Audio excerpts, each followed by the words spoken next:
विद्या जैन बड़ा गांव दसान से पूछती हैं, नमोस्तु महाराज जी, पूज्य नेमिनाथ जी, बलभद्र जी, श्री कृष्ण जी जहाँ नारायण जहाँ साक्षात विद्यमान हो वहाँ राज्य में मदरा का संग्रह कैसे हो सकता है? क्योंकि द्वारका दहन के समय द्वारका के राजकुमारों ने मदरा पान करके ही मुनिराज को क्रोध की चरम सीमा तक पहुंचाया था। मदरा का संग्रह नहीं किया गया था, मदरा को फेंका गया था।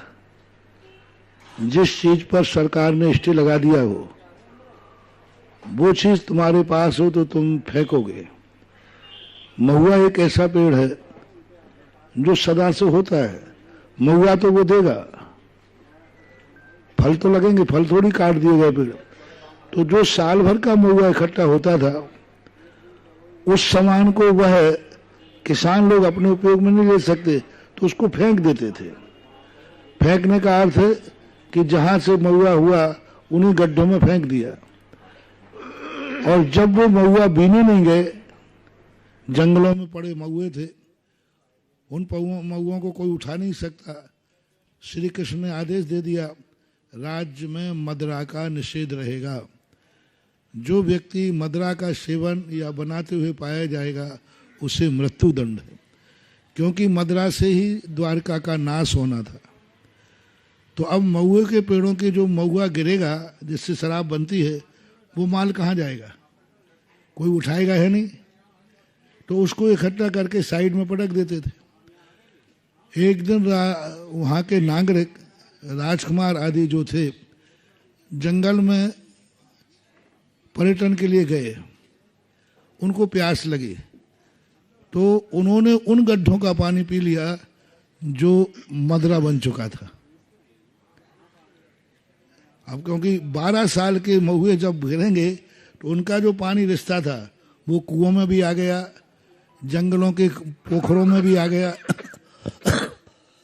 सारा पानी नशीला हो गया। अब वो पानी उन्होंने पी लिया प्यास लगने पर, पी तो लिया लेकिन शराब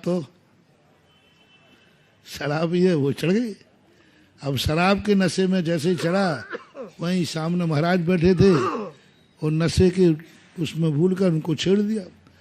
इतना छेड़ा वो जल्दी गुस्सा नहीं आता साधु को गुस्सा आने में टाइम लगता है। इतना मारा उनको कि महाराज के सारा शरीर खूना खून हो गया और गिरने की स्थिति आ गई। तो उनको बड़ा क्रोध आया कि मैं इनसे कुछ नहीं बोल रहा हूँ फिर भी ये मुझे मार रहे हैं। तो इतनी वेदना हुई कि उनके बाएं कंधे से अग्नि का पुतला निकला और 12 योजन के पूरे राज्य को नष्ट कर दिया। वो एक है, ऐसी घटना है। वंदना स्वाध्याय मंडल जिज्ञासु श्रोता बड़ा गांव से पूछते हैं, नमोस्तु महाराज जी, भोग भूमिया जीव बहुत ही भद्र परिणामी होते हैं, वह नियम से स्वर्ग ही जाते हैं, मगर ऐसा क्यों होता है कि एक ही माँ से जन्म लेने के बाद वो दाम्पत्य जीवन